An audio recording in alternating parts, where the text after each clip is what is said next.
దేవిశ్రీ ప్రసాద్, థమన్ తరువాత ఇండస్ట్రీలో మరో కమర్షియల్ మ్యూజిక్ డైరెక్టర్స్ కనిపించడం లేదు. దీంతో Tollywood makers Tamil, Kannada music directors వెనక పడాల్సి వస్తోంది. అయితే ఇప్పుడా అవసరం కొంచెం తగ్గినట్టు కనిపిస్తోంది. దేవిశ్రీ, తమన్ కాకుండా మరో ఆప్షన్గా భీమస్ సెసిరోలే కనిపిస్తున్నారు. తెలంగాణకు చెందిన ఈ సంగీత దర్శకుడు అల్లరి నరేష్ శర్వానంద్ నువ్వానేనా సినిమాతో మ్యూజిక్ డైరెక్టర్గా తెలుగు ఆడియన్స్కి పరిచయమయ్యారు.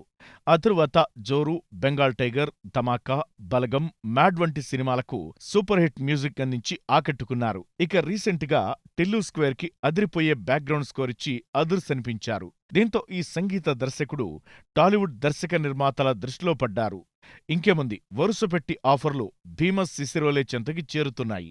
ఇప్పటికే ఈ సంగీత దర్శకుడు సాయి దుర్గతేజ్ గాంజా శంకర్, అడవిశేష్ డెకాయిట్, బెల్లంకొండ సాయి శ్రీనివాస్ టైజన్ నాయుడు, అశోక్ గల్లా దేవకీనందన వాసుదేవ సినిమాలకు మ్యూజిక్ చేస్తున్నారు. తాజాగా మరో ఇద్దరు స్టార్ హీరో సినిమాలకు కూడా భీమస్ సెసిరోలే సైన్ చేశారు. రవితేజ, వెంకటేష్ కొత్త సినిమాలకు ఈ మ్యూజిక్ డైరెక్టర్ సంగీతం అందించబోతున్నారు. సితారా ఎంటర్టైన్మెంట్స్ పతాకంలో తెరకెక్కబోతున్న రవితేజ 75వ సినిమాకి భీమస్ సెసిరోలే సంగీతం అందించబోతున్నారు. కాగా ఆల్రెడీ ఈ మ్యూజిక్ డైరెక్టర్ ధమాకా చిత్రానికి అదిరిపోయే మ్యూజిక్ ఇచ్చి రవితేజ సక్సెస్లో ఒకసారి భాగమయ్యారు.